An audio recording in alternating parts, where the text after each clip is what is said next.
अस्सलाम वालेकुम, मैं हूं असद मलिक और आप देख रहे हैं असद मलिक। आज डे 5 है। न्यूजीलैंड ने पाकिस्तान को 374 रन का टारगेट दिया था।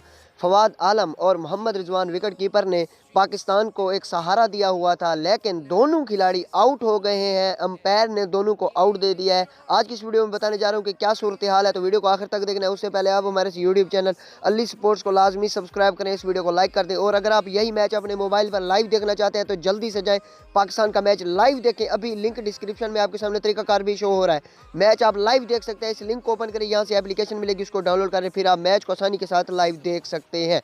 तो दोस्तों बात करते हैं कि फवाद आलम और मोहम्मद रिजवान ने 50 बनाई, फवाद आलम ने सेंचुरी बनाई। मोहम्मद रिजवान जो कि उन्होंने खेल रहे थे, लेकिन काइल जेमिसन की बॉल पर मोहम्मद रिजवान LBW हुए। अंपायर ने आउट नहीं दिया, विलियमसन ने रिव्यू लिया और इस तरह मोहम्मद रिजवान आउट हो गए 60 रन बनाकर 191 गेंदें खेलकर। उसके बाद जाते ही फ़हीम अशरफ बैटिंग पर है, लेकिन फवाद आलम खड़े थे। फवाद आलम ने वाइड की तरफ बॉल था, मारने की कोशिश की, कीपर ने कैच किया, हल्का सा निक था, अंपायर ने वो भी आउट दे दिया। फवाद आलम 102 रन बनाकर 269 गेंदें खेलकर आउट हो गए। अब पाकिस्तान को 126 रन चाहिए 20 ओवर्स में, यानी 20 ओवर 120 बॉल में 126 रन चाहिए। और पाकिस्तान के यासिर शाह और फ़हीम अशरफ क्रीज पर है। अब अल्लाह ताला से दुआ करें कि पाकिस्तान ये मैच जीत तो सकता नहीं, ड्रा ही कर जाए तो बड़ी बात है। इसमें पाकिस्तान की जीत होगी कि पाकिस्तान ड्रा कर जाए ये मैच। तो आपने सब ने दुआ करना है। फ़हीम अशरफ और यासिर शाह क्रीज पर है।